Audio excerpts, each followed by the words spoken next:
Hatid naman ng 3rd Mechanized Battalion at Tarlac Medical Society ang serbisyong medikal para sa mga indigenous people sa Capas Tarlac. Narito ang ulat ni Mark Denver Lulunan. Serbisyong medikal hatid sa liblib na komunidad ng Capas. Isang matagumpay na medical mission ang sinagawa ng 3rd Mechanized Infantry Makatarungan Batalyon, Armored Division, Philippine Army sa pamamagitan ng 31st Mechanized Infantry Company para sa mga indigenous people ng Sitio Minabayukan, Barangay Santa Juliana, Capas Tarlac, kamakailan.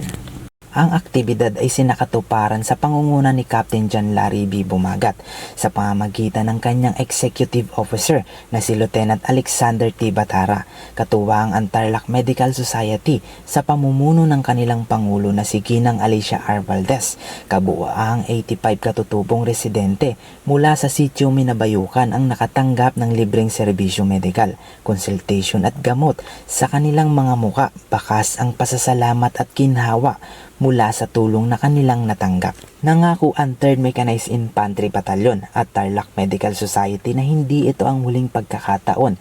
Ayon sa kanila, patuloy silang magsasagawa ng kaparehong aktibidad sa iba pang liblib na lugar sa lalawigan. Maraming salamat po na nagbigay ng mga tulong dito sa Sitio Minabayukan. Ako pang leader nilang chieftain. Kasi maganda po yung ibigay ng mga lahat ng gamot dito, kailangan namin. Kasi mahirap ang buhay namin dito pag tag-ulan. Kasi malayo ang bayan, wala sa malapit sa doktor. Kasi mahirap ang katutubo eh. Walang hanap buhay kung minsan. Kasi marami nakakasakit sa amin.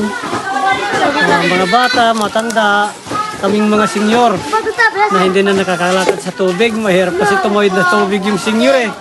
Baka maanod po eh. Maraming salamat po sa inyo, sir.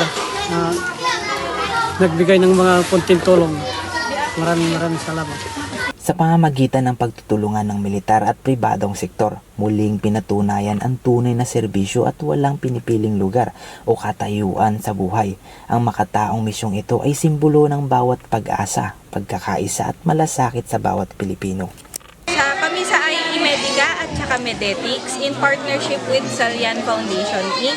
Meron kaming medical mission ngayon dito sa Sitio Minabayukan para mapadala sa ating mga kababayan dito ang mga benepisyo ng consultation with the doctors and yung mga medicines na pwede nilang kunyari pang-maintenance nila, vitamins and supplements. So, ginagawa namin to yearly, multiple times in a year para lang po sa access to healthcare, to better healthcare ng mga kababayan.